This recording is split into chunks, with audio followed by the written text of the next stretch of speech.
कुछ दिनों से कालगढ़ में कुछ अजीबोगरीब घटनाएं हो रही थीं। गांव में कोई भी घटना होती थी तो सबसे पहली सूचना हिम्मत सिंह को दी जाती थी। गांव की बुढ़िया भागती हुई जमींदार के पास पहुंची। जमींदार साहब, गजब हो गया। मेरा बेटा मटरू कल शाम से गायब है, अभी तक घर नहीं आया। अरे आ जाएगा, किसी दोस्त के यहाँ गया होगा। आजकल के लड़के बिना बताए पार्टी वगैरह मनाते रहते हैं। लेकिन जमींदार साहब, मैंने उसके सारे दोस्तों से पूछ लिया, किसी ने भी उसे कल दोपहर के बाद नहीं देखा। सबसे अंत में मटरू के दोस्त सुरजा ने उसे देखा था। ठीक है, दीवान जी सुरजा को बुलवाइए। दीवान नेकचंद कालगढ़ गांव का सबसे पढ़ा लिखा और समझदार व्यक्ति था। सुरजा जमींदार के पास आता है। बताओ सुरजा, तुमने मटरू को सबसे अंतिम में कहाँ देखा था? जमींदार साहब, कल मटरू मुझे शाम 5 बजे शमशान के बगल में गन्ने की खेत की ओर जाते हुए मिला था। उस तरफ तो कोई जाता नहीं। अब वहाँ जाने के लिए तो मैंने पूरे गांव को मना कर रखा है। जी जमींदार साहब, मैंने उसे याद भी दिलाया कि उधर जाना मना है, लेकिन वह बोल रहा था कि उसका कुत्ता मोती इधर ही भागता आया है और फिर वह गन्ने की खेत में चला गया। ठीक है, दोपहर में हम लोग गन्ने के खेत में जाकर मटरू की खोज करेंगे। दोपहर में गांव के सारे लोग मिलकर शमशान के बगल वाले गन्ने के खेत में मटरू को खोजते हैं, लेकिन ना तो मटरू और ना ही उसका कुत्ता मोती कहीं दिखाई देता है। शाम ढलने से पहले वहां से जमींदार सभी लोगों को निकल जाने के लिए बोलता है, क्योंकि कालगढ़ के लोगों का मानना था कि शाम ढलने के बाद उस गन्ने के खेत में भूत प्रेत का वास होता है। अभी तक कालगढ़ के करीब 28 लोग उस गन्ने के खेत में लापता हो चुके थे। कई बार इस गन्ने के खेत को काटा भी गया, लेकिन अगली सुबह फिर उसमें गन्ने का खेत पाया जाता। भय से गांव का कोई आदमी शाम के वक्त उधर से नहीं गुजरता। अब क्या होगा मालिक, मेरा मटरू के सिवाय इस दुनिया में कोई नहीं है। मैं तुम्हारी दुख को समझ रहा हूँ, लेकिन जितना हमें करना था हम लोगों ने कोशिश कर लिया। अब तुम जाओ और थाने में अपना रपट लिखवा दो। तभी धन्नू धोबी दौड़ता हुआ आता है। जमींदार साहब, गजब हो गया। मैं नदी के किनारे कपड़ा धो रहा था, तभी शमशान के बगल वाले गन्ने की खेत से लाल धुएं का भवंडर उठते हुए देखा और उस भवंडर में गांव से लापता कई पुराने लोग और मटरू अपने कुत्ते मोती के साथ दिखाई दिया। क्या बकते हो धन्नो, हम सब अभी गन्ने के ही खेत से आ ही रहे हैं, हमें तो वहाँ कुछ ऐसा नहीं दिखा। मालिक, मैं सच बोल रहा हूँ, मैंने अपनी आंखों से अभी देखा है। वो भवंडर तेजी से चक्कर काटते हुए शमशान की तरफ चला गया और लाल धुएं से फिर वह नीले धुएं में बदल गया। तभी वहाँ इंस्पेक्टर टोने भी आ जाता है। आइए इंस्पेक्टर साहब, हम आप ही को बुलाने वाले थे। आपके गांव में घट रही घटना के बारे में तो मालूम ही होगा।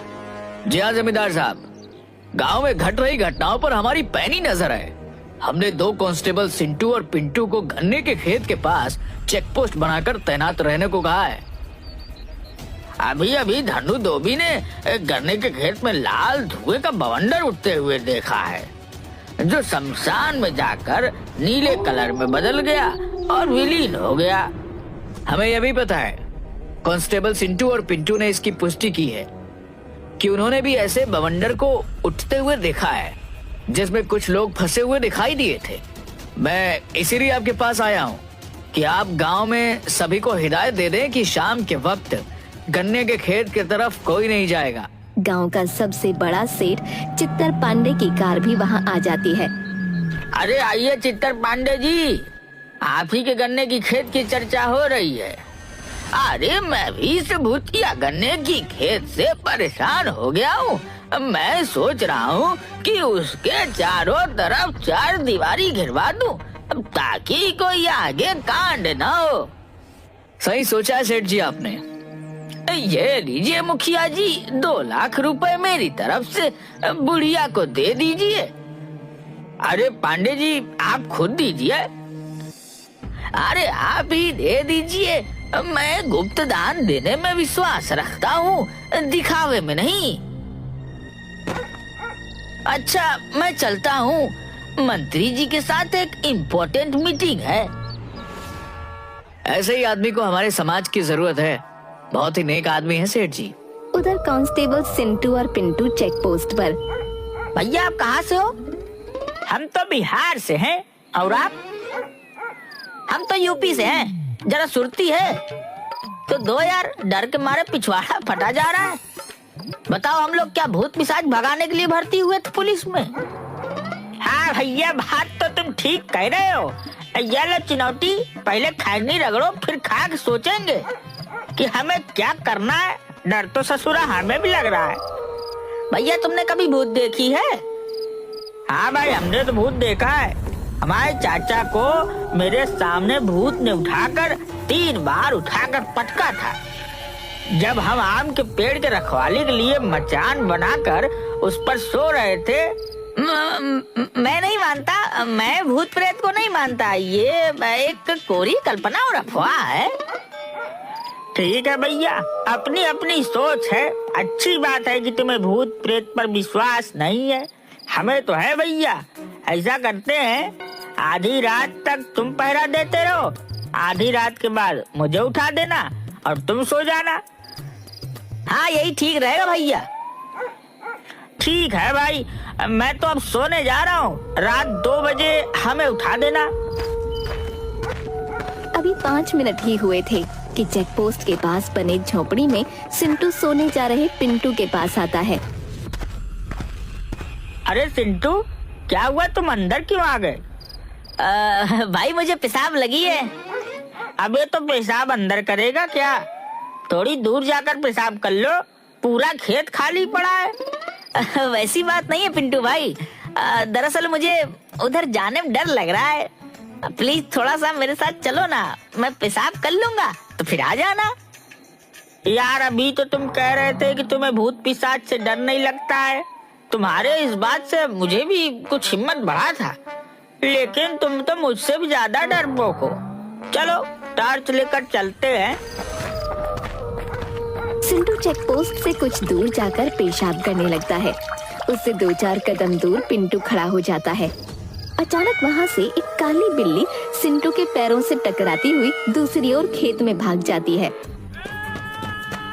सिंटू डर के मारे उछलकर पिंटू के ऊपर चढ़ जाता है। भैया बचाओ बचाओ, मेरे पैरों से भूत टकराया अभी। अबे वो काली बिल्ली थी, मैं भी उसे टॉर्च की रोशनी में खेत में जाते हुए देखा है। चल उतर जा। नहीं भैया, भूत है। अभी अभी मेरे पैरों में टकराया है, मुझे भूत से बचा लो। मैं अपने पत्नी का इकलौता पति हूँ, उसका क्या होगा? वो विधवा हो जाएगी, बचा लो। तभी आकाश में अचानक बिजली चमकती है और बादल गरजने की आवाज के साथ सिंटू और डर जाता है। भूत भूत! अरे उतर, मुझ पर क्यों दिया मुँह? सारा वर्दी खराब कर दी तूने। चल झोपड़ी के अंदर चल। सॉरी भैया, वो बादल की आवाज और डर से मेरी सुसु निकल गई। भैया हनुमान चालीसा पास रखते हो क्या? भूत पिशाच निकट नहीं आवे, महावीर जब नाम सुनावे। दोनों कांस्टेबल चेक पोस्ट के पास बने झोपड़ी के अंदर चले जाते हैं और एक ही खटिया पर दोनों सोने की कोशिश करने लगते हैं, लेकिन डर के मारे दोनों को नींद भी नहीं आ रही थी। तभी एक बार फिर बादल गरजता है और हवा से झोपड़ी के ऊपर रखा टीन नीचे गिर जाता है। सिंटू भूत भूत करते हुए खटिया से उठकर बाहर भाग जाता है। उसके पीछे पीछे पिंटू भी भागता है। अरे सिंटू किधर जा रहा है? रुक रुक जा मेरे भाई, तुम भी जल्दी भागो वहाँ से, भूत है वहाँ। भूत! मैं जा रहा हूँ थाने में, तुम भी भागो वहाँ से। पर मेरे भाई गांव तो इधर है, उधर तो गन्ने का खेत है, उधर नहीं जाना। प्लीज लौट आओ, मेरी बात मानो, मेरी आवाज सुन रहे हो ना? लेकिन सिंटू डर के मारे पिंटू की एक बात नहीं सुनता और गन्ने के खेत की ओर भाग जाता है। पिंटू थक हार कर थाने लौट आता है और इंस्पेक्टर टोंडे को सारी घटना बताता है। सुबह में सभी लोग कांस्टेबल सिंटू को खोजने गन्ने के खेत में जाते हैं। लेकिन सिंटू का कहीं अता पता नहीं मिलता। इंस्पेक्टर साहब, आपने बोला था कि हमने 2 कांस्टेबल सुरक्षा के लिए गन्ने के खेत के पास लगा दिए, लेकिन अब तो कांस्टेबल भी गायब हो गया। अब क्या किया जाए? जमींदार साहब, मेरी बात मानो, अब हमें अवघड़ों की मदद लेनी होगी। तब पता चलेगा कि इस गन्ने के खेत का राज क्या है। पिछले 12 साल में मिलाकर 30 आदमी और पता नहीं कितने जानवर इस गन्ने के खेत में गायब हो चुके हैं। शमशान से एक औघड़ को बुलाया जाता है।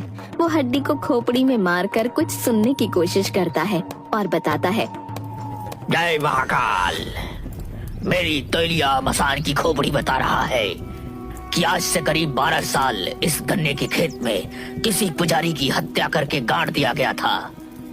उसी पुजारी की अतृप्त आत्मा अपनी ओर ध्यान खींचने के लिए ये सब कर रहा है।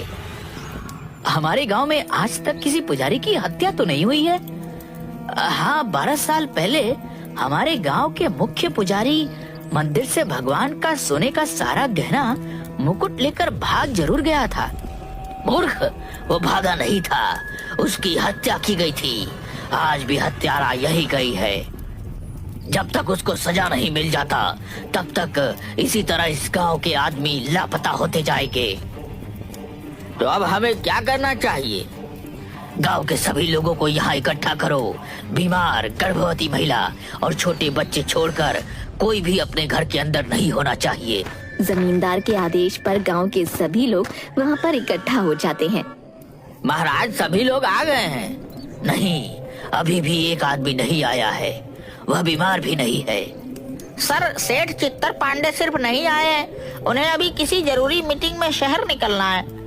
हमारे गांव के सुरक्षा से बड़ा और कोई मीटिंग नहीं हो सकता है। दीवान जी और इंस्पेक्टर साहब, आप दोनों जाकर सेठ चित्तर पांडे को बुला कर लाइए।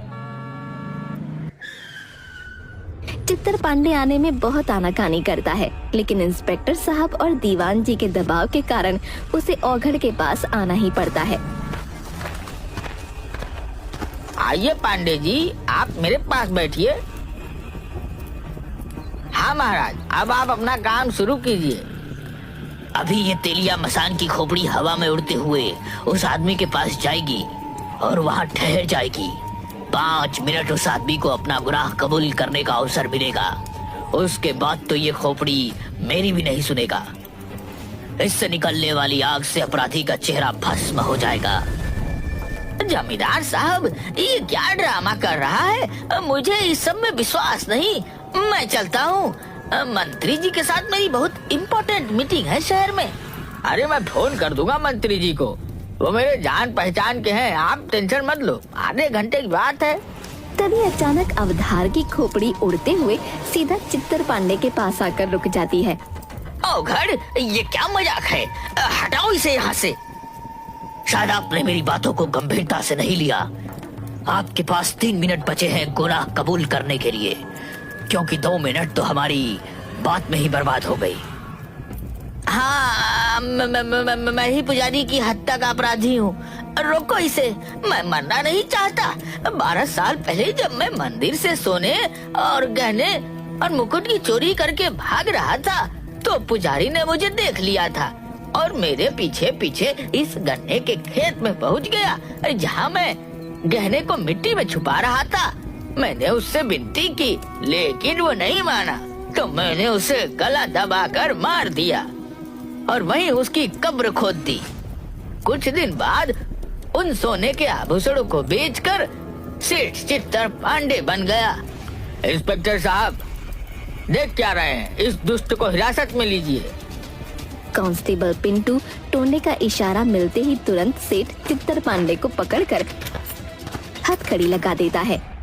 तभी गन्ने के खेत में एक बवंडर उठता है और गांव वालों के सामने अघोर की अग्नि में पंडित की श्रापित आत्मा आ जाती है। मेरी आत्मा की तृप्ति इसी पापी की मौत से संभव है, लेकिन किसी कारणवश मैं उस गन्ने के खेत से बाहर नहीं आ पाता था। मुझे माफ कर दो पंडित जी, मुझे अपने किए का पछतावा है। तेरी वजह से मैंने इन बेकसूर गांव वालों को अपनी कैद में रखा हुआ है। तेरी मौत से इनकी मुक्ति संभव है। पुजारी जी, कोई और विकल्प दीजिए। किसी की मौत से आप संतुष्ट कैसे हो सकते हैं? चुप करो तुम सब। मेरी मौत को रहस्य बताकर शानो शौकत की जिंदगी जी रहा है, लेकिन अब नहीं। उसके बाद पुजारी की आत्मा अपने तेज तर्रार नाखूनों से चित्तर पांडे का गला पकड़ उसे हवा में लटका देती है और थोड़ी देर में ही उसको मार डालती है। इसके बाद आत्मा वहाँ से गायब हो जाती है मुक्ति, मुक्ति।